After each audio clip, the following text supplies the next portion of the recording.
Let's do it. Lovely. We've aimed for under an hour both weeks. It hasn't even nearly happened either week. Sure. Listen, I've given up the next couple of days for this. Pack the bag. Said to the kids. See you there. After half term, to be honest, I'm away. Happy to get some time away from the kids. Yeah. Welcome back to week 3 of Hands Away with Trimble and Angelone. Our first ever guest joins us in the studio. Well, we're in person. Mm-hmm. We've now met, Andrew. Yeah. It's good. We went for ramen and we're going to talk about rugby. It was gorgeous and delicious. Yeah. I took you to the strangest ramen shop I know in London. I thought it was a joke. It wasn't. Great way to start any relationship. But it's good ramen. Yeah. Very good noodles. We had a nice time. Sat directly opposite an elderly couple who didn't say a word to each other. We performed a live podcast to them in their faces. It was very good crack. But our guest this week is a losing Medallion Shield finalist in 1997. Methody first 15, but we won't hold it against him. 2 years at Belfast Harlequins. Infamous under 20s side. Listen, it wasn't me who said that. And briefly in the Ulster under 21 squad in 2001. Was that pre or post 9/11? Oh, fuck, that's a good question. Pre, probably? It was pre. Do you think that's what affected your chances of progressing to the senior team? I'd tell you what.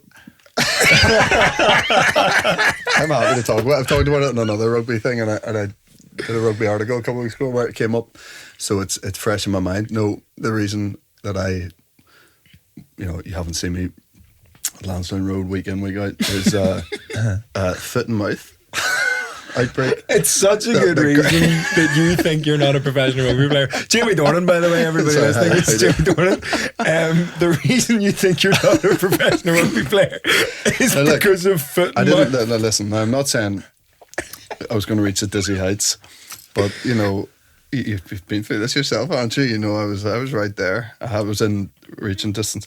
No, listen, I sat on the bench once for Ulster 21s, but genuinely, we only played one fixture that year because of foot and mouth. So in this parallel universe where you kick on, you play for Ireland. I would never. Am I a porn star? Is that is that what you're saying? I am. Demeaning me to that. Yes, we're here with porn star Jamie Dornan. Yeah, great, good. Jameson Gibson Dornan. I don't know enough about what's going on for you. If you could have done that. Yeah, well, we can have a chat off. Let's not have that chat. Don't have that chat. It's a networking event. Yeah, no, I wasn't good enough. No, I knew. What position did you play? Then I played 10 most of school, and then I played good rugby when I moved on to the wing. When I realised, I always thought that was a promotion of sorts because I was fast. And then I remember saying that to Brian O'Driscoll once about that, and once he stopped laughing, he shot that down. Yeah, shot that down. What a demotion that was from 10 and controlling the game to just being fired out in the wing. Yeah, they don't want me touching the ball. It's class. They don't want any time the ball, unless I've shipped it out. But yeah, no, it was a big, went to Methody, so a big part of your identity is rugby if you're at a school like that. As well as being a wanker. This is what I meant to defend. The collegians. Listen, you can't be calling yourselves collegians in defence of being a wanker. That's just the that's the collective noun for people who went to that school. I'm just going we have by different collective nouns for people who went to that school. Could have been worse. Could have been Campbell or Inst or Corey-Inst. Okay, look, that whatever. Seems to stretch. My mates are decent. Lovely, but we're here to talk about the Six Nations. Yeah. This is episode 3. Episode 1 and 2, we've claimed that we were going to aim for an hour. We went for an hour and 45 and then an hour and 20. I think today's the big day. So we brought a guest in to help keep it tight. Keep it tight. No, I talk a lot too. Yeah. Well, we start with Italy, France. That feels like the sort of... Sure. The one we what's the highlights of the flow here? We can start Italy, France, because I think there's not that much to talk about. Yeah. Well, Italy had a bit of a showing, didn't they? I think it was quite impressive from Italy. Yeah. Very impressive. And I think it probably puts the Irish crisis of last week in context a little bit. Agree. And I reckon it's probably the first time in the first 3 rounds that we've seen France play for not quite 80, but close to 80. Because they were out the gate after 40 minutes against Ireland, out the gate after 10 minutes against Wales, and felt like Italy actually had to... the game was always, I suppose, it was never in question. No. But it was competitive. Yeah. And then, it kind of on the scoreboard, it was a little bit more level for longer periods than it was those first 2 weeks. Yeah, it's that classic thing of like it didn't feel like the scoreline reflected the feeling in the stadium. Yeah, and there was also a couple of late tries, like 2 pretty late tries, weren't there? Which is classic Italy of like just that last 20 minutes. I mean, you just look at the benches and you go, yeah, that's going to be a tough last 15. And the annoying thing for the rest of us is that's France actually rotating, bringing in a couple of new guys. Chalibert out. Yeah. Ramos in at 10. No bother, all of them. There's so many guys just putting their hands up. There's just so much depth. They're so elite at the moment. There's so much quality. It's incredible, isn't it? Yeah, yeah. It's good for rugby. It's not good if you're Irish, but it's good. You know, like you want the strong French side, and France are brilliant to watch when they're playing like that. Yeah. I mean, a top tip for Italy is make sure you have the maximum number of players you're allowed on the pitch. Did you see this? Yeah, they're still. They got a yellow. But then they sort of had a scrum and maybe had to bring on a front rower or something. And at one point they had 13 players on the pitch. They just forgot. Yeah. Oh my goodness. It's only their 26th year in the Six Nations, so it's all becoming a bit new to them. It's just like, I think that's probably why France ran away with it in the last couple of minutes. You know what I mean? Those last couple of tries is like, who's that on? Like, is that the? Well, even the interview with the Italy coach was like, listen, that's our bad. Wow. Just struggling. All of the stuff around high performance environments and all this sort of stuff. My first Six Nations 2006. This is the game when famously we were getting hammered out the gate by half time. I don't know how many points we were down, but we tried to bring in this new defence. Tommy Bowe slipped and fell over because it was so confusing. this new blitz defence, and That's why he's now a morning TV presenter. Made a few slip-ups there, to be honest. He got a 0 out of 10 from George Hook off the back of the game. He was steaming though. Yeah. So. Yeah. So it got I managed to get on. I don't know, around 50 minutes or something. But when I came at the start of the game, so 10 minutes into the game, I looked, and obviously do your warm up and your warm up gear, you go in, change, then you come back out. But I went in and changed, and I just put my wet top over the top, and then 10 or 15 minutes into the game, I looked underneath and I went, oh shit. I was like, I'm still wearing my warm up stuff. If someone had got injured, I would have had to just run the other direction, change, wait 5 minutes for me to be in the actual match jersey. So these mistakes can happen, is what I'm saying. But you had the right number of players on the pitch. Yeah, exactly. It's not a wrong shirt scenario. Yeah. What do you think? Do you think there is it's tough to be, I mean, part of me going into that game was if Italy keep this reasonably tight, if they got a losing bonus point, I was very excited to see England go 5th. That would have happened, would it? Jesus. Yeah, even if Italy had kept it just a bit tighter on points difference. Wow. But they got absolutely rinsed by France, obviously, as everybody has.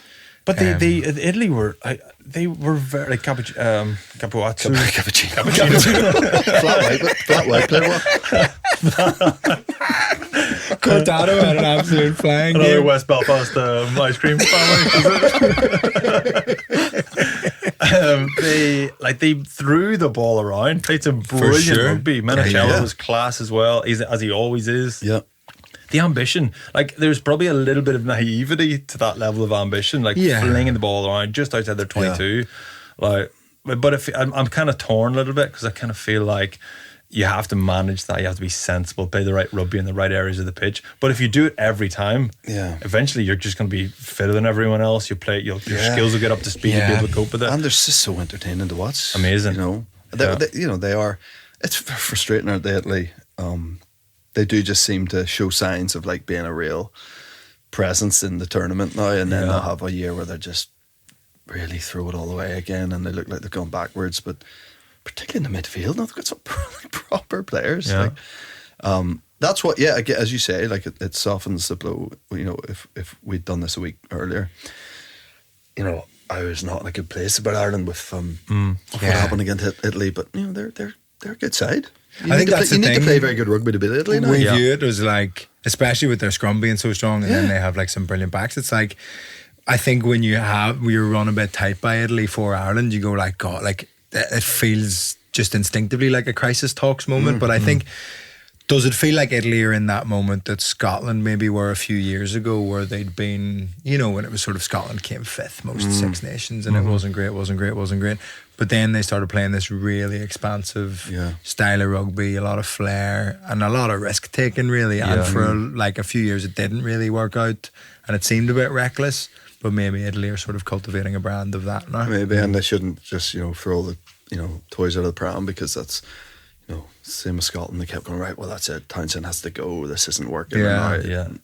Look how good they've been, against England. And that type of rugby, though, is always going to be. You always are going to be a little bit up and down. Yeah, it's feast or famine, isn't it? Really. Yeah. I mean, like, even just the way Finn Russell plays, and the famous pass he threw to Hugh Jones over the. I don't know, just find a way just to the trajectory was just perfect. I know. Yeah. That's the sort of pass. Another time that gets intercepted and no one ever talks about it, he's an absolute, he's a joke, he's a clown. That's why he gets lambasted for it. But to have those moments of brilliance and those exciting moments, it does have to get intercepted every now and again. Absolutely, or he does have to get man and ball every now and again. If you play that style of rugby, you can't have that level of consistency. Yeah. All your tries were intercepts, weren't they? Yeah. Yes. Intercepts or missed tackles. So it was either one or the other. That was what the autobiography was going to be called. Intercepts or missed tackles. But no one wanted to write it for me. No ghostwriter. Couldn't even find a ghostwriter. No, mate, your name won't be on it. I know, but still. Just in case. Not up for just in case. Nightmare. Absolute nightmare. France again, they can win next week, or not next week because there's a week off or whatever. They can win before the end of the tournament. I know. They can sail off the tournament. I saw that today. If they're bonus point again, then it's like no one can reach that. It's like Bayern Munich or something. Like, it's completely bizarre. That would be disappointing for that to happen. It'd be buzzkill, wouldn't it? Borthwick actually, on all the English press and all of the English narrative was France in the last. Oh, that was, but and the tournament could literally be over. It's so English. I know that's sort of not good, home support, but I bought into that narrative. I was like, that final game is going to be the decider, because they're are we just surrounded by? Is this just because we live in England and we're surrounded by people forever telling us that they're class? Exactly, maybe. But they were the 12 test matches in a row. Does that make the weekend sweeter for you lads living over here? Oh, big time. Yeah, I live in Richmond too, so that's rugby country. Rugby, and all, everyone, pre and post match, the pubs are packed with people either drowning their sorrows or in the throes of delight of victory. But I didn't go out and goat it. I just sat at home with kids. I made a point. We were on tour in Plymouth, and I was like, this is class. This is one of the most English places you can be. I went to a pub called Kitty O'Hanlon's, which I was like, this is an Irish pub. There we go. Like, before the game, we were like, too many English people here. This might be annoying, when they inevitably beat us. Yeah. Oh, God, what a day. Unreal. What a day. What a thrill. Brilliant. Just so much fun. So much fun. But we'll get the Ireland thing. We'll finish on Ireland thing, because we'll inevitably spend way too much time sort of luxuriating in that. Yes, and rightly so. France, I know we're way ahead of the World Cup now, but are France pushing towards being almost favourites for the World Cup? I know South Africa are probably favourites for the World Cup, but right now, it definitely feels like they're in a different category from the rest of the Six Nations. Yeah, it is I agree with that, yeah. It's been such an exciting tournament, apart from when France are playing. Brilliant. It's so unpredictable. It's brilliant. Everybody's beating everybody apart from France. Yeah, no, true. They are set apart. World Cups are just different gravy, though, aren't they? And it can go wrong. So the Southern Hemisphere teams just know how to get that done. Yeah, and the proof of that every 4 years. I don't know. They just there's a formula that South Africa seem to be able to click into when it matters that we certainly can't do. Because we were saying last week, France haven't been sort of pushed. Yet. And we did say England, a couple of weeks ago, England haven't been pushed, and yes, those 11 games in a row and all of that good stuff. It just feels like England, the difference between where England were at a couple of weeks ago and why they were a little bit more fallible is because they have to be in control of the tempo of the game. They have to be front runners. They have to have scoreboard pressure. They implement their kicking game, their defense. They put you under pressure. You feel like you have to pull a rabbit out of a hat, and then they come up with an intercept or a big turnover or big. Those big moments. It's just that pressure game. That's what South Africa do as well. Now South Africa have been tested multiple times Yeah, and yeah, always passed that always, yeah, test. yeah. So that was why there was that question mark over England. But France are just different. Yeah. There's so much brilliance to what they do. It feels like they don't have a model that they play to, so they can just, whatever the game looks like, whatever the stage of the game, whatever is happening, it just feels like they're dangerous no matter what. But what do you think it is mentality wise? Because you obviously you see this from France. We've seen this from France my whole life. Before that, growing up watching, I had a cassette 101 greatest tries, and just watch it on repeat. And the French are just the flair and the unpredictability of their game. But it used to come in patches. They often couldn't keep it up for a whole 4 nations, 5 nations, 6 nations.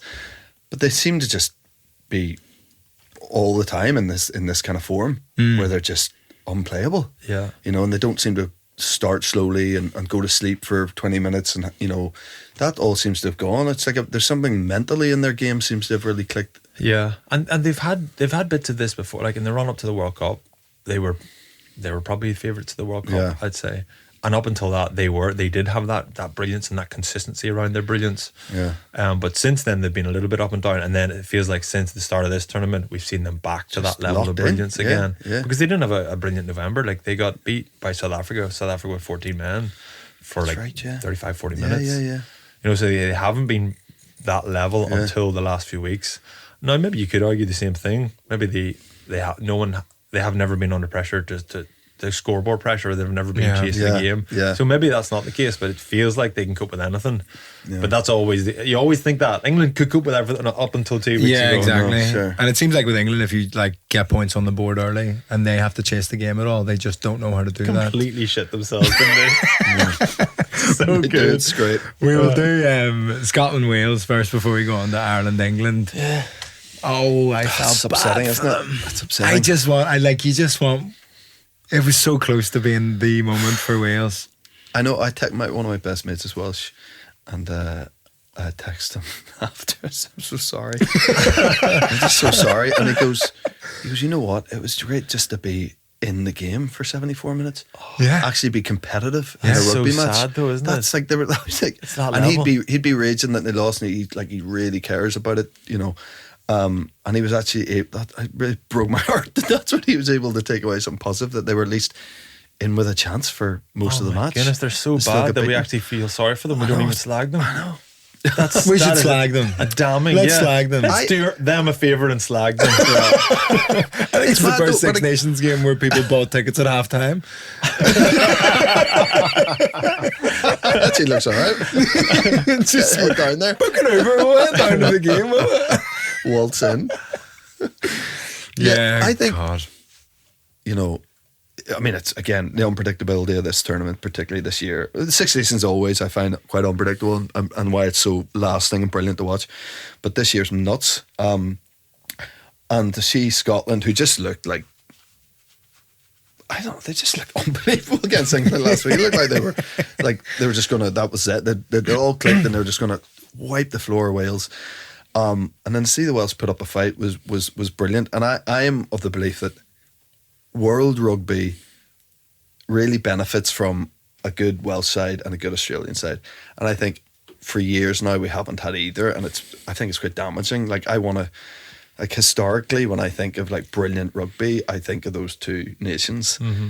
It just breaks my heart how shite Wales are. Well, it's what we were saying this last week of like, look, you can have all the sort of financial corporate stuff going on with like, the club Clubs teams and all, yeah, sure. the union and all that stuff. And, you can have a difficult patch and maybe there's not players coming through the systems or whatever. But you are all professional rugby players and you can't turn your back on a kickoff. I know. I know. Come on. I know. Also, I love how angry all the Welsh people are at the ball boy. Who brought the ball on dead quick for Finn Russell's quick kickoff. They're like, this isn't fucking Cardiff. Take your time, man. It was a pantomime. Behind you. Finn Russell's about to pull your pants down. Everybody to a man was please turn around and see what's happening. And it was like, even as the ball landed in front, I think it was the Welsh flanker, it landed in front of him, and that's when he knew the kickoff had been taken. James Botham. It's Liam Botham's grandson. God, there's history. Yeah. Wow. God, nightmare. There was a bit in it where there was a penalty for a crocodile roll Yeah. thing, and it sort of turned a few heads and raised a few eyebrows, because in the sense that I think everybody was aware that the sort of neck roll is out, but I don't know if I'd clocked that even if you're on the torso and you spin, that's off the cards now as well. Yeah, I think obviously there's been some kind of high profile like knee injuries, like Dan Levy was obviously the worst one, a few other ones, and that's when you're in that position, you're vulnerable, and any twisting action, you're kind of putting pressure on knees, but it's like, what else are you supposed to do? If somebody's really sealed off on that, like, tell that you put your head down the bridge of their nose. Like, do you know what I mean? Yeah. I don't know. It seems like it felt harsh, like in that moment. Did he get a yellow for it? No, just a penalty. Yeah, but even then, it was penalty. just a bit like. I think it feels like it goes yellow if then you land on the knee. I think as you twist, then if you land on the knee, it feels like that, and you end up sort of more in yellow territory then. Was he injured? No. No. It was all fine. It all seemed fairly innocuous and a bit weird in the moment. Do we think Wales can kick on and do anything against Ireland? I'm going. This is going to be clipped up if we get beaten. Listen, I mean, like, again, it's so unpredictable.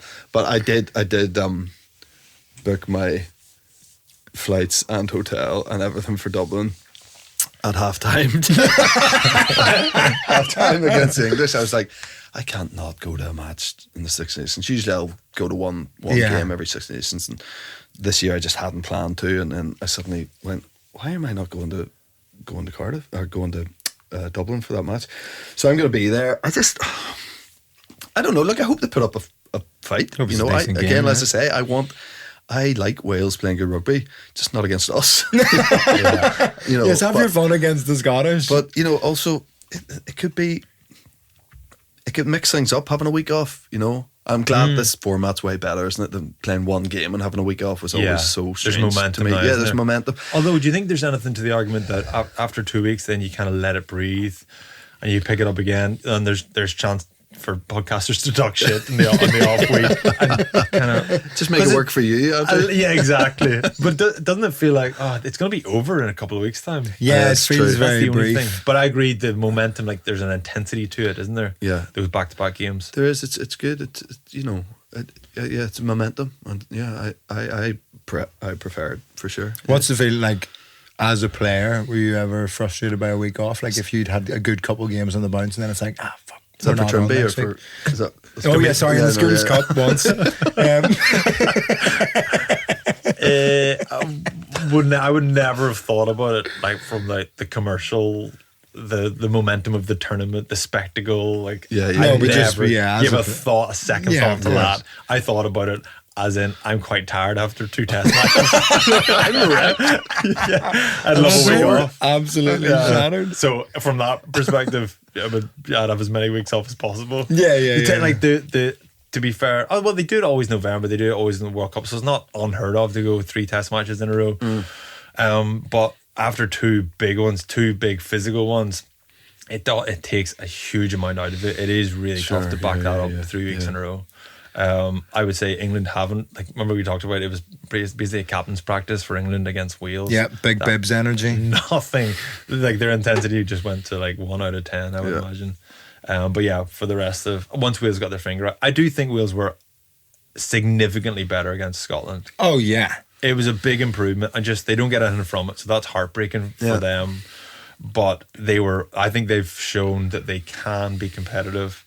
And granted, Scotland are always up and down, a little bit flaky like that. But all that aside, Wales that was a big step forward. Yes, it wasn't just like a complete like shit show from Scotland that led to that result. It was like Wales actually put in a performance. Yeah, sure. Big time. And And Scotland were like they, a lot of things didn't quite work out for them. There was moments they could have broke them down toward them. Yeah. But it wasn't. I agree. It was. I think it was actually mainly Wales performing well. Yeah.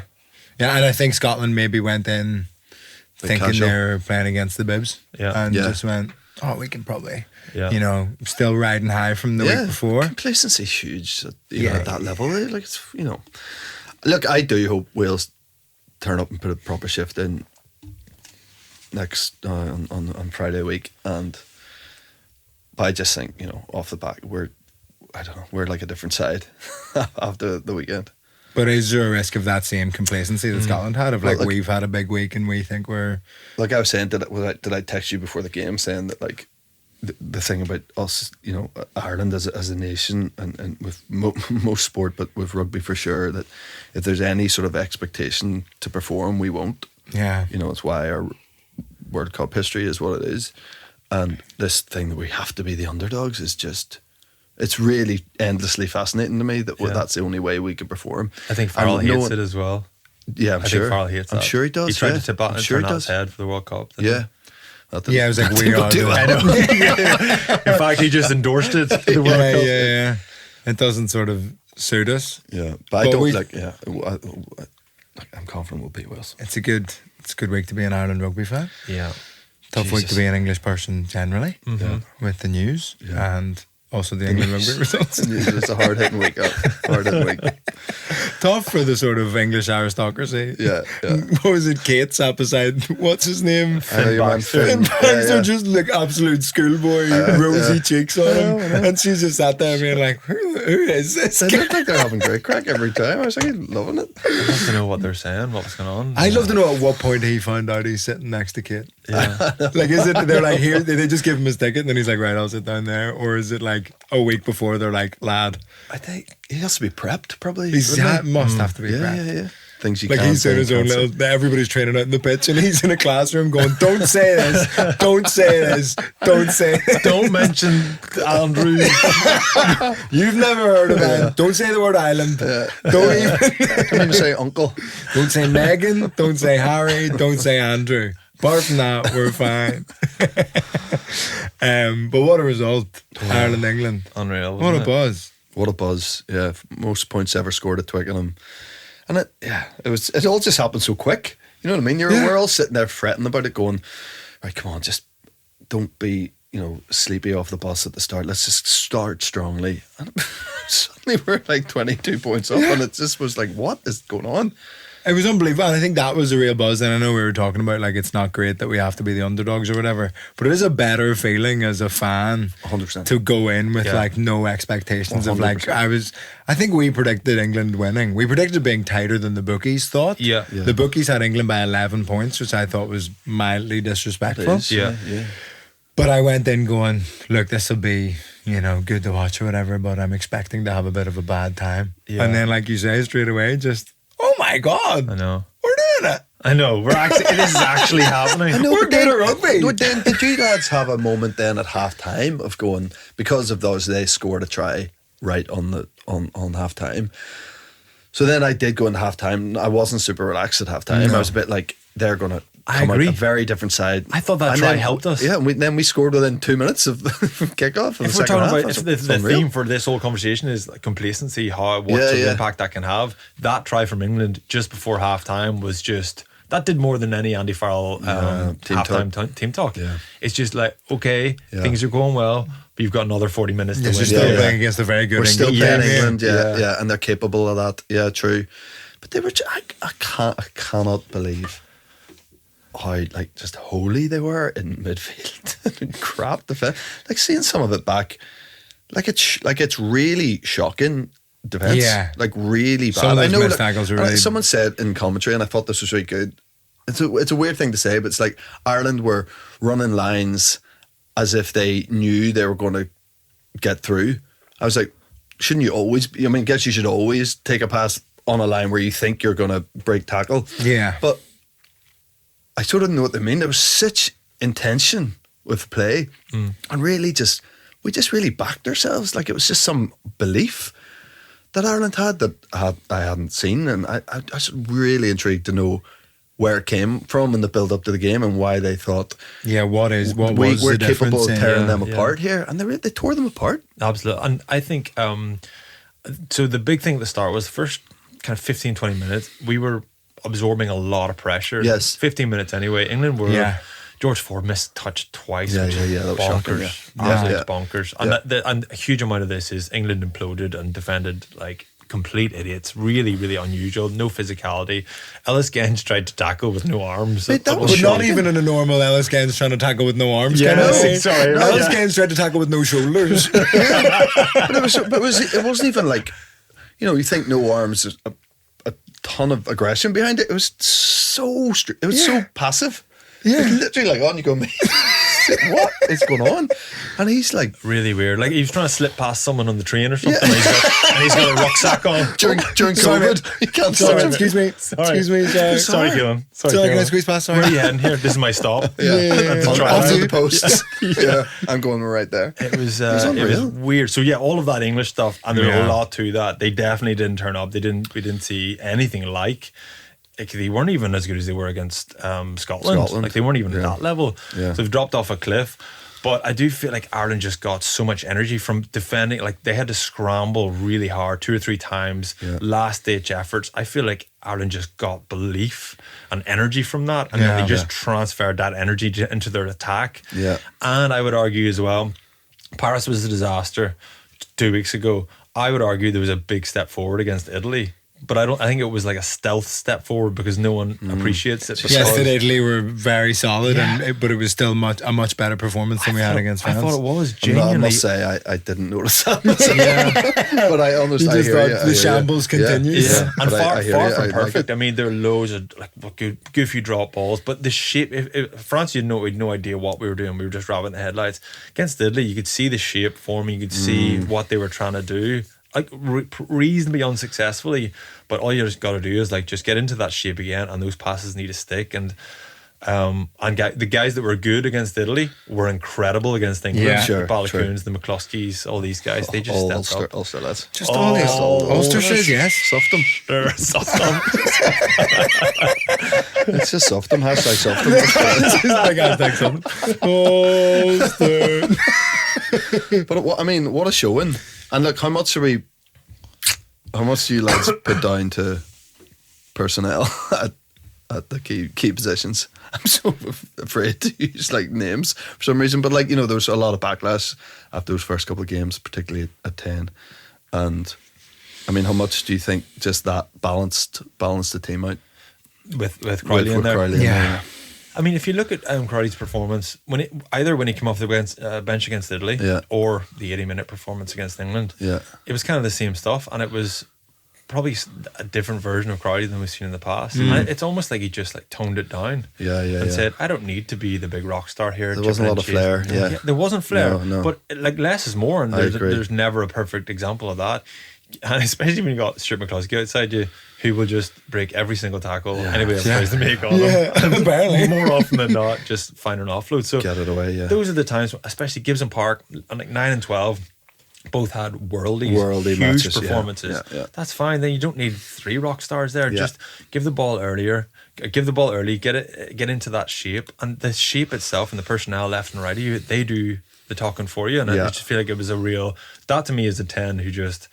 Maybe he's seen some of the mistakes that Prendergast has done, or maybe he's seen some of the mistakes that he's made in the past. Sure. But just less is more. There was a real level of maturity Totally with agree, it. yeah. Just give it early, get into your shape, and let the rest of the guys do the talking. And I think there's a lot to be said for that. Do you think it's like Ireland were like have historically for the past 20 years or so had these 10s that have been the real focal point of our team? It was like O'Gara, and then it was Sexton, and they were like such an important part of our team. And it's like maybe we need to sort of shift that brand a little bit of like, we just need a sort of solid 10 that can pull the strings, make his touch kicks and do all that.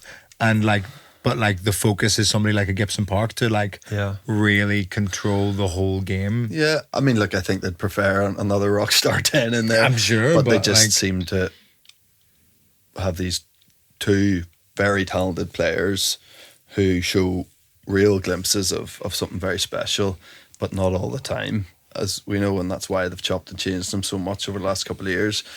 But I agree with you there that Crowley, it was so measured, and he just seemed to have, like all great players, it seemed to have a split second more on the ball to make his decisions than Prendergast did. Prendergast seemed so flat for me. Like he was just so far up the line when he took it and just had no. And you fret, don't you, because of the size of him? You're a bit like, oh, you can't play that front. You can't play up there. You can't, like, you just get it away, get it out of your hands. Hurt yourself. Whereas Crowley, yeah, no, honestly. Watch out! Oh no! Oh! He's a big lad. Yeah, everybody just turned into his ma. Crowley can play in the front foot a bit more confidently. Yes, I think. definitely. And if, you know, they're all getting hit late, or, you know, but it's all you know, the mastery of the late pass and stuff. But I just trusted it with Crowley more, you know, and he was just, and I feel that everyone just seemed to raise their game. And as you say, I mean, Gibson Park, I mean, I was a bit worried, but, like, you know, he hasn't been brilliant this season for Leinster, and, you know, he didn't play particularly well against France, and no one did really. But, like, that is him at his absolute peak of his powers. Just... And if a 9 is on that form and controlling the game that way, everyone else is going to play better, and you're just going to play better rugby. Yeah. Not just in the basics or set piece stuff and getting quick ball away and stuff, but also just, like, the way he's, like, always looking so dangerous for something, looking for gaps, looking defensively as well. He was unbelievable. Defensively, he was unreal. Yeah. And I just think it was just such a lift, as you say. 9 and 12 were just the best games of their lives, and that just lifted everyone. And the energy, and Gibson Park's a perfect example. The energy that he got from defence, like, it's not a coincidence that when you defend well, you attack well. I feel like just you're in flow, you're into it. Yeah. Like Dupont, it was a perfect example of that in the France game, like defending unbelievably well, and then just looks strong, looks formidable. Yeah. Everything just comes together well. Yeah. But the Jack Crowley, the conversation, the point you're making there about what is the model for the Irish 10, I think that's maybe trying to fit someone. No one's going to fit the perfect Johnny Sexton mould. Oh, Johnny Sexton especially, but even the O'Gara mould, the David Humphreys mould, whatever that is, like, they made that work at their time based on whoever else was around them, where world rugby was, what the style of play was, what the philosophy was, all this sort of stuff. And it feels like, well, that you know, pulling back from 10 a little bit, adding a little bit less, that just works for Jack Crowley. That was the best version of him, I think. Johnny Sexton's just a different personality. He's the leader on the pitch. He's the demanding. He is the authoritarian on the pitch, kind of dictating terms and where we're going. So then let him do that, and everybody else kind of sit around him and complement that. I just thought that was he just fell into that groove, and that's just players understanding each other more, understanding what to expect from him, and then what the other guys want, I suppose. Can I ask you a question, Trimble, in terms of someone who's obviously been in those camps for 15 years or whatever? This could be a very different point. Like, when you were in the camps for 15 years, I knew something would come out about those camps. very different podcast. But bear with me. Should we have an hour, right? No, in those Ireland camps, like, with Farrell, it's ultimately Farrell's decision, of course, but in terms of picking 10 for the England match, would there be any consultation with Gibson Park and with Stu McCluskey in terms of who they prefer to play outside and inside? Yeah, that's a good question. I would say probably not. No. Even Gibson Park as a very senior figure within the camp. Again, I don't know enough about Gibson Park. I know enough about McCluskey. Sure. I'd say he probably would be. Maybe 5 years ago, McCluskey wouldn't have. He just seems like he's grown, and he seems really composed and really comfortable with where he's at and what he's doing. Yeah. He may, and I'm not sure if these conversations would happen kind of officially, or if it would be a wee bit off. Johnny, you know, kind of managing that whole conversation, right, sure. and getting a bit, kind of feeling the temperature in the room. What's everybody comfortable with? What do you feel like you need more? Yeah, maybe. But I doubt it would be as formal. It would be happening in an official, formal way. Gotcha. Yeah. James Gibson Park, I want to see you in my room in 5 minutes. Yeah. I want to get the verdict on. Pick a 10. You're busy picking a 10. Yeah. Is he shite? the press are saying he's shite. I read on Twitter that he's shite. Are you? Sorry, you're closer to him than I am. Is he shite? Gibson Park tries. He's like shite or not, man? Shite or not? He's a good guy. Fuck sakes. It wasn't like a perfect performance from Crowley.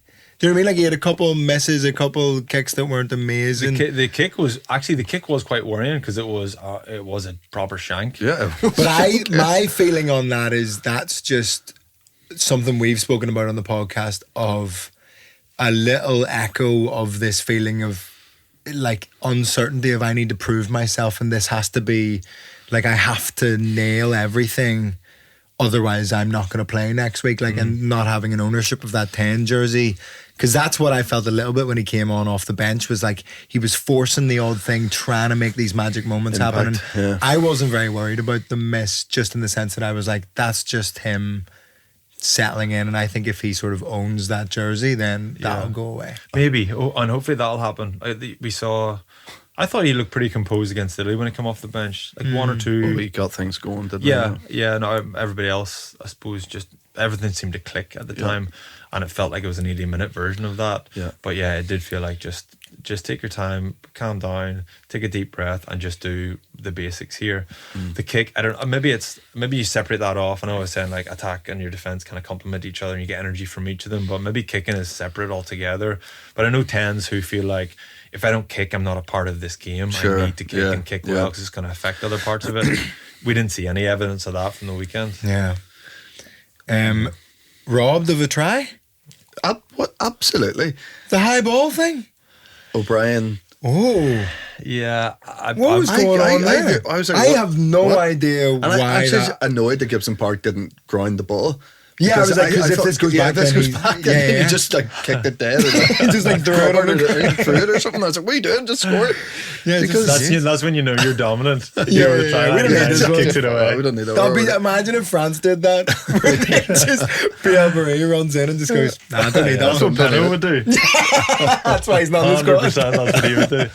I don't know. I most people disagree with me, so I'm happy to be wrong here, but it felt like you have to be in a realistic position to catch the ball. Now, if that ball continues to drop, he will be in a realistic position to catch the ball. But realistically, Freddie's shirt is higher than him. He's literally a foot and a half. He's got his hands up, and for me, you're not competing for the ball if you're catching a foot and a half lower than where he is. My memory is they were at a similar height. He went anybody, but hands up. But like, you've already jumped before you know whether he has his hands up or he's going for a cradle thing. It's sort of like, you've committed. He's just jumped to catch it how he thought he could catch it, and he jumped out. I know. I just feel like Freddie Shirts, he's the one with rights to it because he is higher. He's more commanding, I suppose. And then Tommy O'Brien. I think it's unfortunate. And again, loads of people. Bernard Jackman disagrees with this. Donald Lenihan disagrees with this. All the guys in comms at the weekend. And the guys in the studio were disagreeing with me as well. I just feel like, realistically, if you're not as high as he is, he's in the driving seat. And the decision was made very quickly. That was the way more of an issue than. Yeah, I thought something else had happened. Yeah, I thought someone had been taken out, like kicker. There's someone running, chasing it. It was like, was it Piardi? Was it Piardi or did Eddie gone off? I think he. Who was? How long did he last? 20 minutes or something. Yeah. Piardi, apparently, someone told me all the refs have their like we get-togethers, we training camps and stuff, and they do like rugby quizzes, and Piardi's bottom of the class. Oh, really? He hasn't a clue what's going on. That's so funny. Well, it is such a like you hate to see a ref get injured. It's just so pathetic. You go, I know. Oh, come on. His knee popped out or something. His quad, I think he said. My quad is gone. Oh, really? I thought he said my body is gone. Just don't fancy it. Actually, I'm ripped. Not enough. Oh, brutal. Yeah, no, I still think if you're the chaser, you're never going to catch it hands above your head because it's sort of coming over your head. Yeah. So the only way you can go for the ball is like that, sort of more underhand. And I do think that was just sort of we could have had an even more record. I'm happy to be wrong. I probably am wrong because more people are disagreeing with me than agreeing with me. I just want that record victory at Twickenham to be bigger. Because you know when that was, the previous record, 1964. Wow. And you were there. I was there, yeah. I played. I was playing. Very cold day that, I remember, Aki back for the next game. Do you think is he? Yeah, I think because he's done. Wasn't it 3 weeks or 3 games? But one of them was a club game or something. Do you think he has do you think he's on the bench? Do you think he's anywhere near the team? Do you think because he's not a great option on the bench in the sense that he plays centre, but and nowhere else. That's not a useful sub. Yeah, but Farrell does that a lot. He's had like that. he has a number 23. He puts bulk at 23. It's either a Bundy a key or it's been Stuart McCluskey a number of times. So he's demonstrated he likes to do that. And then there's enough. Like we had Gary Ringrose can cover the wing. We've done that in the past, but he feels like he can slot it in. I wonder if it's and we've seen this we've seen glimpses of this, but by all accounts behind the scenes, he is the life and soul. Like he is a guy, big voice, big presence, good crack. Yeah, he's that kind of character. Swearing at refs and stuff. Swearing at refs, being very We still disrespectful. don't have the inside scoop. We were talking about What did he say? Somebody must know what he said to the ref. Because that's the only way. Everybody's saying, "What do you think about that?" No one knows. Oh, I don't know what to think about that. He could have said Ask something crazy. ChatGPT. They'll know. Hi, Chad. What did Bundyaki actually say? Is it like Tourette's at the BAFTA's bad, or was it? I love the ChatGPT will also go like, "Great question." Nobody, everyone's real sort of say nothing approach to the. Maybe this is the problem with having so many Ulster boys in the team. Nobody's saying a word. But because I would say Ringrose hasn't had a great tournament. He's been grand. Nothing glaring, but he's always just quietly doing great work, isn't he? Yeah. Ringrose, defensively. I'm a big fan as well, but it hasn't been a vintage Ringrose Six Nations thus far. Yeah, first game especially, he was quieter. I thought he was good against Italy, and at the weekend he was probably just quietly little touches. I suppose defensively he is such an asset defensively. Yeah. But he also slips off those quite a lot, and often you can imagine he sort of makes a bit of a calculation in his head. Is the reward bigger than the risk here? Yeah. I think that's what goes on in his head, and often it is. He gets that right, way more than he gets it wrong, but he does get it wrong occasionally. There's no way Bundy comes straight back in. Not just starting, I don't think. I mean, what do you think? Like, he's 32 or something, is he, Stuart? 33, I think. Because he's been starved, doesn't he? He's been so starved. It's so unfortunate. He's just had Henshaw and Lackey and all that his entire career, basically. And it's such patience. He is it's really... such patience. It's beautiful for that reason. To his time has really come. Like, he's shown flashes here and there, but not in the games that matter, really. Yeah. And to actually get this run in the team like this, where he's just not just putting a decent, bossing it. Yeah. Fastest guy on the pitch, apparently. I mean, did you back him when Marcus Smith was through? When Marcus Smith was through, I thought, that's a try. Yeah. He looked like fresh legs as well. I know, that's what I was saying. And then can we just conceptualise in our minds what it sounds like to have Stuart McCluskey chasing you down? Terrifying. You know what it was like? It was like when your man chased in Happy Gilmore, chased him to get the green jacket back. The guy from Jaws or whatever. Guns don't kill people, I do. That guy. But because I think if you sort of take both of their 100-metre times, Marcus Smith's faster than Stuart McCluskey. You would have thought so. It was just determination. Is it just... And then even Marcus Smith is somebody who, if somebody's sort of catching him, he has a little hitch kick in him. Yeah. He can delay and then kick on again very quickly.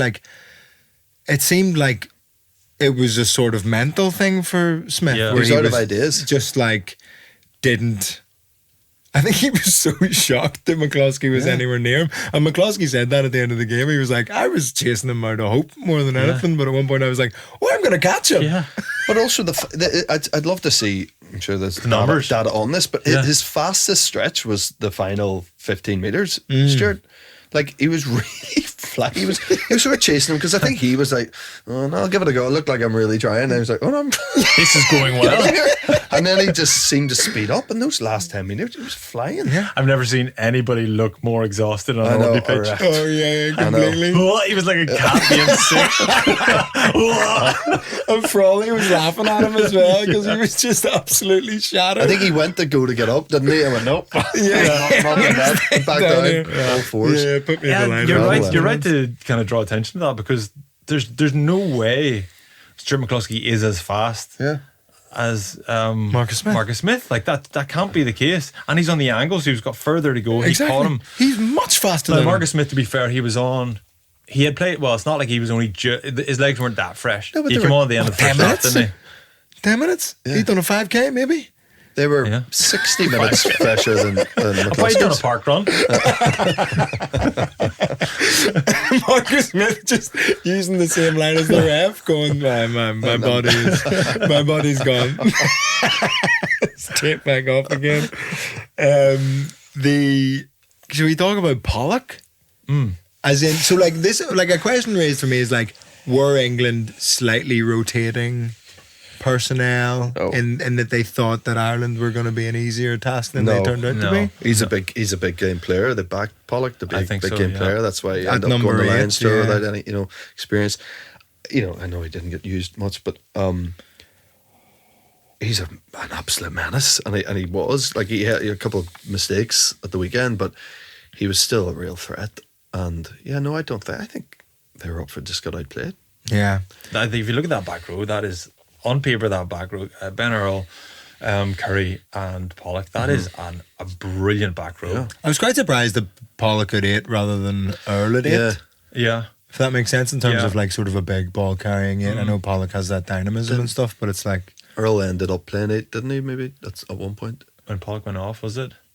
I When just he seem got to have memories of the scrum and actually Earl being at the back, because he's the size of him. He's massive now. Yeah. He's a big lad before, but he looks. I'm just trying to work Twice out the like size. is the Pollock hype legit? Is he as good as I think like he what's is. his ceiling? What's Pollock's ceiling? I think he's amazing. He's Yeah. everywhere. He is He's class. always first man there.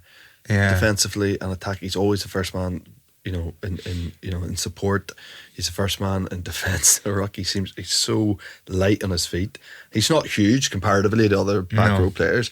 And he zips around that pitch. He's everywhere. Yeah. And he does have that weird sort of like Parise thing of like he's got odd skill sets. Yes. Where he can kick a ball, he's got decent hands, yeah. he can step. It's like sort of like you don't really know what he is. He's a bit other. Yeah. He's like Dan Sheehan in that way. Dan Sheehan's not just a classic hooker. He's got something else. This Hence why he bizarre scored sort of- 14 to 15 tries to Six Nations alone. Yeah. There's an X factor to it. There is definitely. Brilliant. He's unique. I think he's Yeah. very unique, and he's probably in the perfect environment with Northampton. They seem to they give him whatever he wants. Yeah. and Sure. he just works the way they play. They fling the ball around. He's got the fitness to cope with it. He's got the ability to get in the wide channel, take on defenders, offload, kicking game. Yeah. He's got the all court game. Great for rugby. Yeah. Shane's a good example of that, of like you see him on the wings so much that often if you saw like a front row player sort of catching the ball out there, you'd be like, God, how have you ended up out know, there? But with Shane, it's like Yeah, he's he in. loves He's in it. here. He's going to gas him Yeah. and get in the corner. There's a return to form for him as well. Yeah, because we he's were been talking great. about Kelleher maybe starting. Yeah. But he was really, really brilliant. Yes, but in saying that, our line out was shite. And Scrum, And so was Scrum so was wasn't, theirs. and Scrum wasn't great. Scrum wasn't Yeah, great either. we survived, just about survived Yeah. the scrum, but that was all. The line out generally all day was awful to watch. Yeah. For both sides. There's, Well, we got to 2 implement clean what we line-outs? were talking about last week. Because you know this thing of like if they don't contest, it doesn't matter if it's straight or not. Oh, yeah. You got to yeah. push that to its extreme. I know. Just throw it to the 9. Yeah. the Bang, 10. Gibson Park. This direction. I mean, look at the way the feed in at the scrum these days. You may as well do that. We've Yeah. spoken Straight about to this. 8. Every That's 5 yours, mate. years they go, right, Remember no how- more of that shite. And then they Remember just how much you were forget penalised again. that when we were kids? Like it was an absolute nightmare. Became It's a one big of the thing. only bits of the game that is like way more harshly refed at Yeah. like amateur level Yeah. It's than mad. it is It is at mad. international level. Really bizarre. The whole like all the experts and all the punditry and all the commentators and everything talking about the scrum, like after November, the Irish scrum getting completely embarrassed by the Springboks in November, and then everything just became Irish rugby pathways. We haven't got enough props. We haven't got. We're genetically that's not how we're made of. Scouring Yeah. chicken fillet roll shops around the country trying to find fat guys. Our kids need to be fatter, guys. Our kids are far too skinny and athletic. We're never going to be able to cope at the next World Cup. So this is Government mandated. We need some fat children coming out of Ireland. yeah, exactly. This became the thing. And all we've talked about since November is the scrum. And then the last 2 games, Ireland got a beating at the scrum in Italy, and then we're on the wrong end of things at the weekend as well. I know, Yeah. but And we still turn out to, well, maybe not the first one, but the one for the ages. We beat Yeah, yeah. England by a record points margin. Yeah. With no scrum and no line out. So it's just all of the thoughtfulness around the game and the philosophy and all the just pretentious kind of scholars talking about bullshit, the game. really. It's all bullshit. Yeah. There's so much bullshit out there, and we all just drink it in every week. Don't we? Yeah, I have to say, like, our scrum was so shite against Italy that I was thinking, is this going to be a car crash? Big worry when Furlong got sent to the moon. Well, as you say, it wasn't great, but like, it wasn't. They it hung wasn't in there. one of the major issues in our game, really. Furlong was very upset with the ref's interpretation of a few things. So that. Alan Quinlan beside me, he was, and then Bernard Jackman was on columns as well talking about it. That's the problem. Like, there's so much can be up for interpretation, and it's literally a penalty one way or another. Yeah, you don't have a clue. I mean, like, I presume you were back. I mean, we would never have a forward on this. I'm just podcast. watching that going, who has... None of them have come on. We've flagged them off endlessly. We've done 2 episodes of mostly slacking off forwards. That is our theme, actually, and we're teetering in the brink of it again. Or have we stepped over? Just push harder, you useless bastards. You know, How hard could it be up there? when they say their hips are going sideways, everybody's... That entire scrum's hips are facing the touchline. How can you penalise one of them? Just one I don't guy. understand that at all.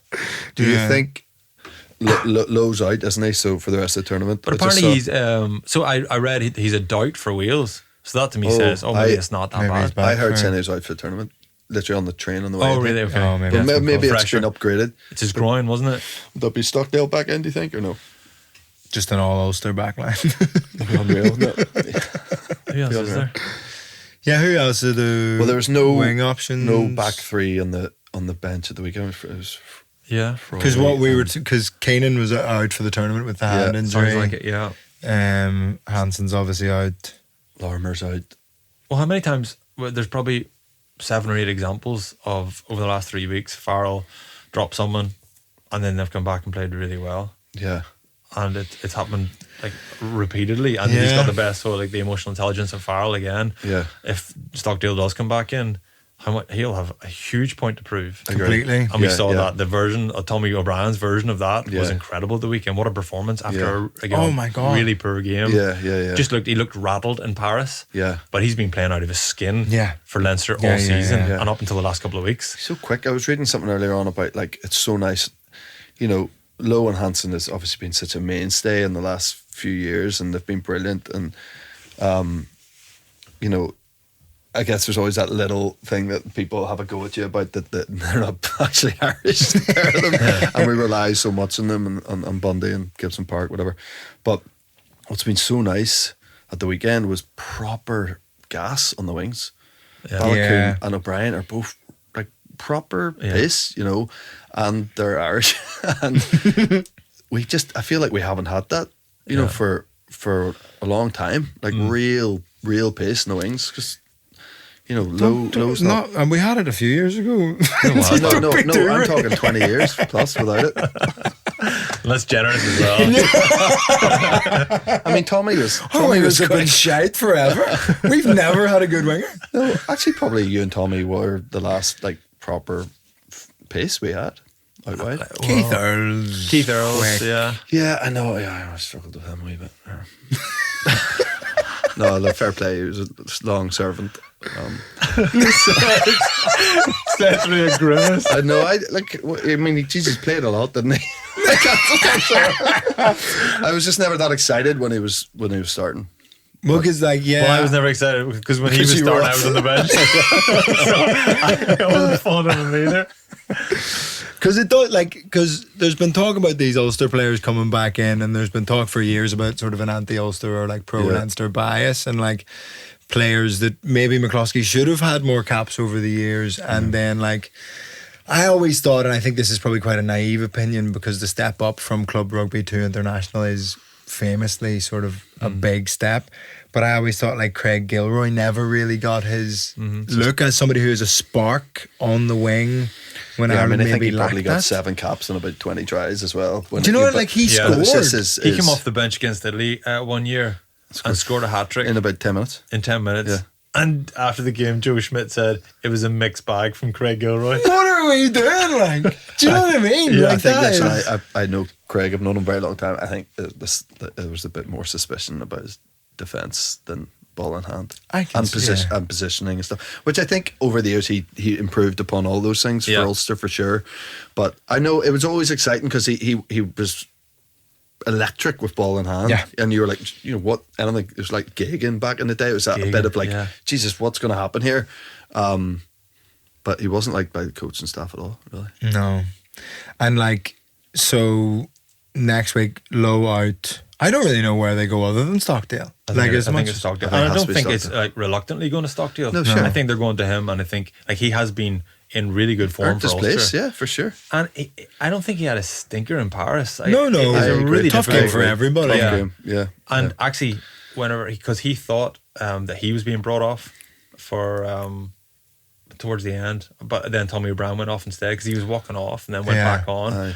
And I'm sure he's like really pleased that he did stay on, because then he got into the game and he Yeah. was part of that whole purple patch of Ireland. Yeah.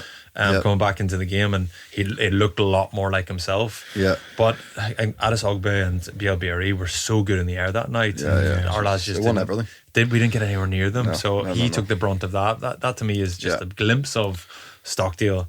He's got so much to offer, and I think hopefully we'll see him look to prove a point Yeah. if he does get a chance. Are we allowed to talk beyond the Six Nations in terms of it's Jameson Gibson's birthday today?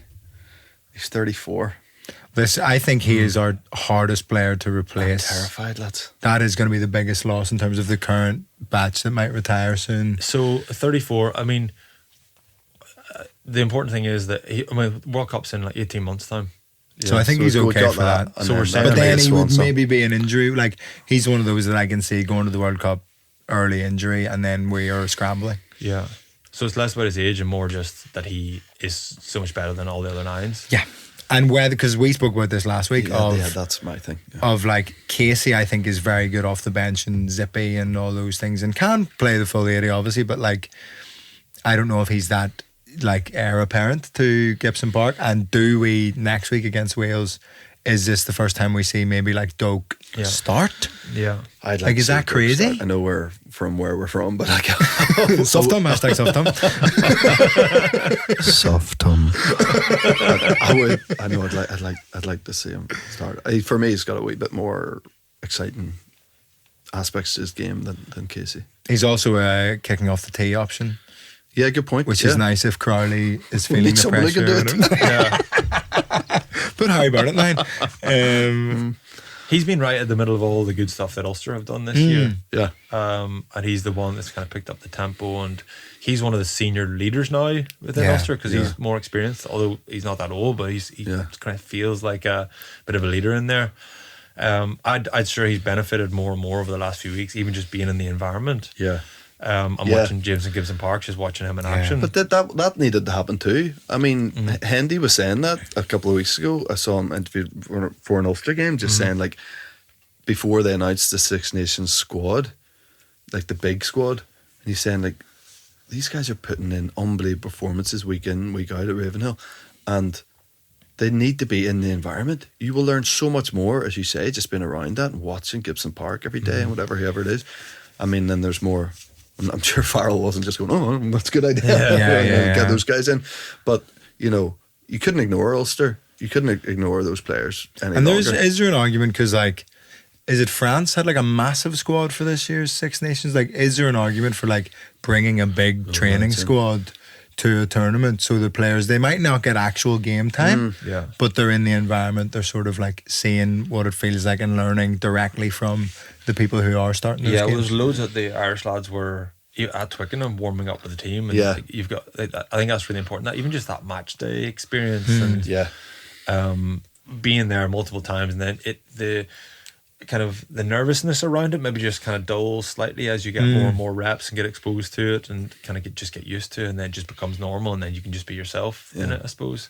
The thing with Ulster, I suppose, is that they've been quite consistent this season. They've had consistent performances. Now, one or two blips along the way, but they like Munster, for example, after they beat Leinster at Croke Park, then every Munster supporter thought, right, every single Munster players should be starting for Ireland in Yeah. November Yeah. because it was an incredible performance. Yeah. But you have to maintain that, and you have to show kind of consistency with that. And Ulster maybe haven't hit the heights that Munster hit at Croke Park, but they've been able to go pretty well week in, week out. And I think that's what Andy Farrell, he wants like guys who can cope with this. He knows what he's going to get from them. That's why he always goes to his experienced heads. They've done it for me in the past. Yeah, sure. I know I can trust them to deliver again, and it's that consistency. Yeah, Ulster are quite wasteful in second halves a lot too, which probably doesn't look good on your sort of Once or Ireland twice, chances. A couple they've of thrown like it away, big leads at half time and then Yeah. were capitulated. Pollock seems to get a bit of a. Sorry to circle back to him. You love him. You love Pollock's him. You absolutely love All him. like 7 on the back.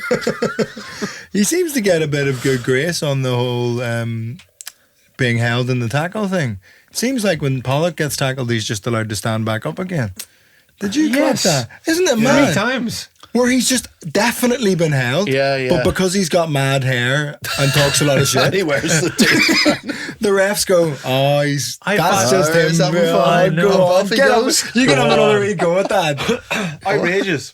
And I think it that- happened 3 times. true, in the yeah. I first think half. this is like an argument for rugby players to have a bit more of a mad brand. Because I think referees just let you away with a bit if you're just sort of chaotic. Go on. Ah, you rascal. Yeah. Why It's not? completely bizarre. Yeah, it's true. I done 3 times that happened. I think I saw it. I mean, maybe I watched the same one 3 times. Now I think about it. it's identical to the last one. This is when a CTE comes out. But I think it was McCluskey at one stage scragged him, and I rewound it just to see he's very clearly holding on to him in the tackle. Yeah. And he just bounces up. Yeah, you're right to call that out. Yeah, I just thought that was Yeah. really, And I- really weird. Yeah, I agree it happened, and I'm not sure if it's because he's got cool hair and a headband. Decent TikTok following. Man, tell you what, It might be onto something there. I've got alright numbers on TikTok. Maybe bring me in for a couple of games. The referee doesn't have a clue what to do with it. He's so funny. You do what he likes down there. Did you see that thing he posted last night? I don't like his material. The crowd work stuff's good though. We've got a break week. Do you think the break week is good for Ireland, bad for Ireland? I guess it's not too much of a concern. Sorry to be rude to Welsh fans, because it is Wales next. It's not like we're gonna, See, we can't talk like this. Actually. You were I the know one I who said you started it. were. I know. But I'm now going like, Jesus, like Wales, they would just love to come and cause an upset, obviously, at Lansdowne. What is You're the just Six worried 'cause you're Nations gonna be status? there. I'm going to be there. You've ruined my weekend, lads, by turning up for this match and being really good. Ruined your holiday. Yeah, this tournament has taught us that unpredictable things happen. Yeah. And so we're like walking straight into that trap. Completely. I think a week like that is 3 brutal test matches in a row. That them, I'm sure, as you to your point earlier, I'm sure they're well pleased they're getting a week off and they can just come back stronger. I think it's probably a good thing, and as I said earlier, I think it's good for a tournament to space it out this way. Yeah. Predictions for next week? Ireland versus Wales. We're taking Ireland on that one, I'd imagine. Yeah. Do we have a predicted Ireland 15 for this? For who do we think is going to start for Ireland? The thing is, Stockdale could play Stockdale. 15 or 11. That's I like that back three of what would it be? Stockdale, O'Brien, and or Stockdale, Osborne. Ballacoon. Hold on, Yeah. Stockdale 15. What? Where's There might Osborne be a gone? chance. Well, yeah, because Osborne and Osborne, O'Brien are there. yeah, We that's sort the of thing. didn't clock that. I think Yeah. Stockdale comes in on the bench at least. Yeah. But then I think this could be a very different Ireland team if Andy Farrell wants to rotate, or does he want to sort of bed in that team who played so well against Yeah. England and go, right, have another. Maybe it's time to give Osborne a break. Actually, he hadn't played any rugby since the start of November, and then just went into 3 test matches. Sure. 80 minutes does he play? Yeah, I think. Yeah. Well, there's no other. There's so few options off the bench to do anything with him. You know what I mean? So that's a bit. He's gone from nothing to 3 test matches, 3 in a row, back to back. So maybe time. It to is give him a O'Brien, bit of a break. Stockdale, Ballacoon, probably. Maybe could be. It's been brilliant to watch Ballacoon, hasn't it? It's been, The other one is maybe It's so longer good. We term. didn't really spend enough No, time did on how not. good We did not. Ballacoon's We been. did not. And also, I think very obvious how good he's been with ball in hand and stuff, but defensively Totally he's agree. been class. Yeah. He just looks so comfortable out there. And it's what he 5 tests before this, or like he just looks like he's where he's meant to be. And he got an opportunity 2 or 3 years ago against South Africa. And this is longer actually. It might have been 4 or 5 years ago now. And you could tell he just shied away from the game. The game just passed him 2022, by. I think it was. Yeah.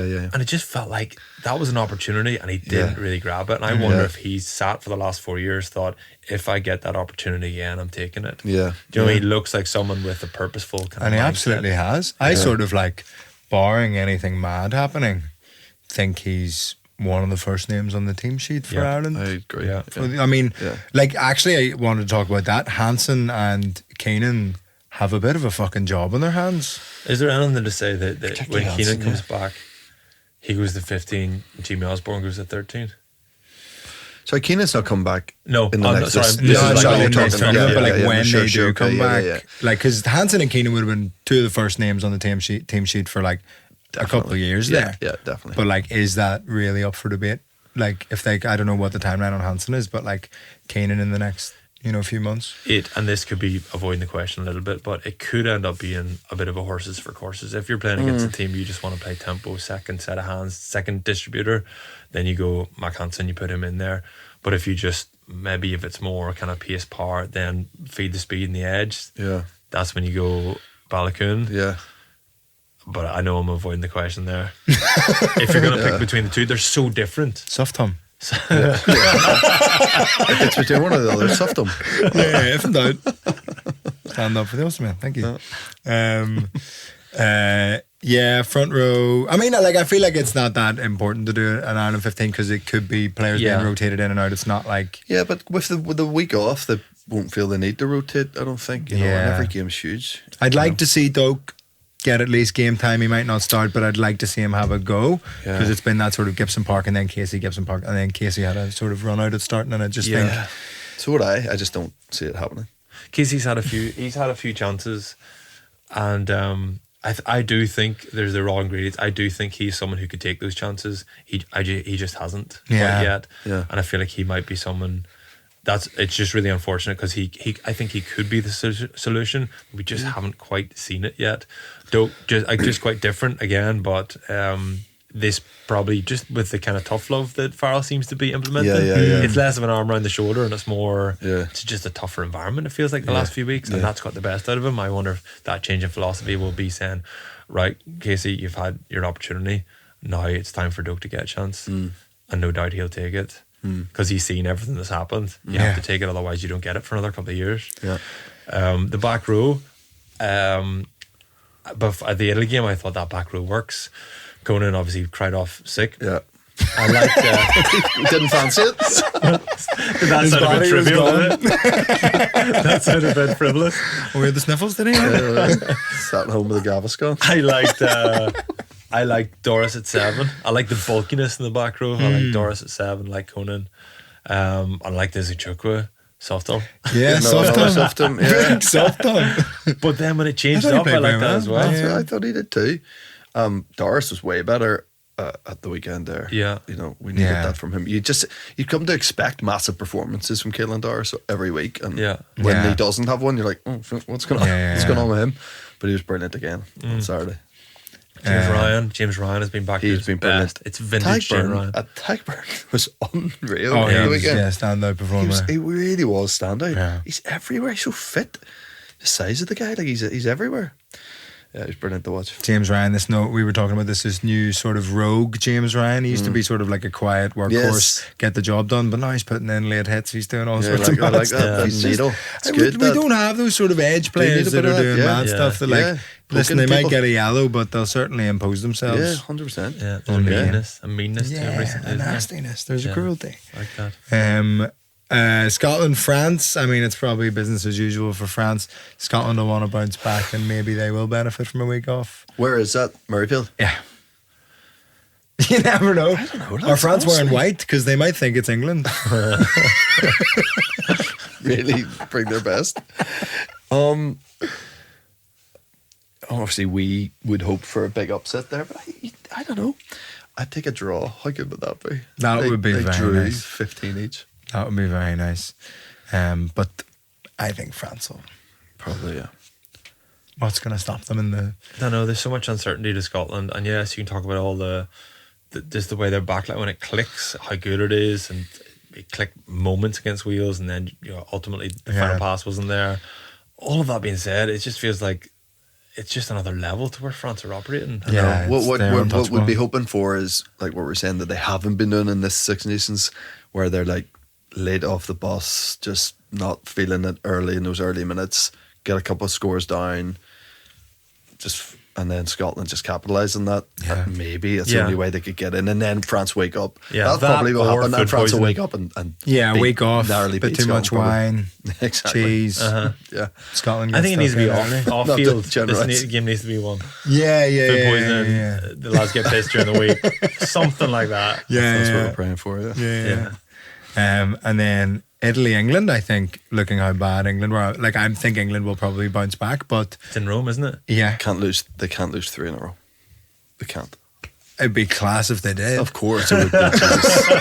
It would be class, but they're just not. They're too good a side. There's too many good rugby players in that squad to lose 3 games in a row in the season. And like we said, their scrum was decent against Yeah. Ireland, and that's the one place Italy can really hurt you. Yep. And sort of like take your platform away. Yeah. And I don't Italy have the think, best scrum in the Six Nations. Like. Yeah, No, they're it unreal. seems like Yeah.